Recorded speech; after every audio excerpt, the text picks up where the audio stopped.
Himawari naghalimaw na dito sa Chapter 11 ng Boruto 2 Blue Vortex. Inilabas na nga ang sneak peek / early spoilers para sa Chapter 11 ng Boruto 2 Blue Vortex. At sa video ngang ito ay ating titignan at i-analyze itong panel na ito. Wag na nga nating patagalin, pakipindot nga muna ng like at atin na itong simulan. Dito nga sa inilabas na sneak peek leaks para sa Boruto 2 Blue Vortex Chapter 11, isa na namang malupit na sorpresa ang nakita natin mula dito kay Himawari. Oras na nga siguro para ibahin na ang pangalan ng Boruto series. Himawari Shippuden to guys at hindi Boruto 2 Blue Vortex. Sa previous chapter nga huli nating nakita yung struggle nitong si Himawari na maggamit at makontrol ang abilities at chakra ng newly born nine-tailed beast na si Kurama. Ngunit sa last panels nga successfully na awaken nitong si Himawari ang kapangyarihan ng nine-tailed beast. At itong Jinchuriki / Kurama mode nga ni Himawari guys ay hindi nating pwedeng ikumpara sa Kurama mode o Kyuubi chakra mode ni Naruto noon. Dahil ibang level nga yung lakas nitong si Himawari dito kumpara kay Naruto. Sa kadahilan ng itong bagong Kurama nga at itong si Himawari ay may iisa ng kaluluwa at sobrang compatible nga ng kanilang chakra para sa isa't isa, tulad nga ng nabanggit ni Kurama sa previous chapter na kung saan nga sinabi ni Kurama na sobrang taas nga daw ng affinity ng chakra ni Himawari dito sa chakra ni Kurama, to the point na nahigitan na nga ni Himawari ang lahat ng kanyang predecessors na sina Naruto,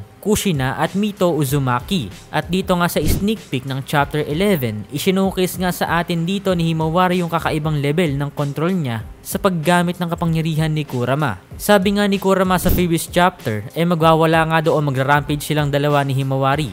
Kaya mukhang itong si Himawari nga dito guys ay driven ng kanyang galit dahil nga sa ginawa ni Jura na pagpatay dito kay Inojin Yamanaka. Pero sobrang lupit nga dito guys ni Himawari dahil makikita nga natin dito na nakagawa siya ng Biju Bomb. Di nga natin alam kung tinulungan dito ni Kurama itong si Himawari na magawa itong Biju Bomb na ito. Pero kung si Himawari nga mismo ang kumokontrol at gumawa nito sa kanyang sarili at sadyang innate talent lang ito ni Himawari, kakaibang level na feat nga ito dahil kung matatandaan nga natin noon, itong si Naruto nga ay kahit expert na sa paggamit ng Rasengan after years and years of training. Ang Rasengan na ibinase nga mismo at iminodel sa Biju Bomb ay inabot pa rin si Naruto ng mahabang panahon para matutunang gumawa ng perfect Biju Bomb gamit ang chakra ni Kurama. Pero dito nga sa kaso ni Himawari first time lamang niya na gumawa ng Biju Bomb. Pero nakita nga natin dito na perfect at gamay na gamay nga ni Hima itong Biju Bomb na ginagawa niya dito. Na kanya ngang ila-launch sa kanyang target na si Jura na makikita nga natin dito sa babang part ng panel na gumagawa rin ng sarili niyang Biju Bomb.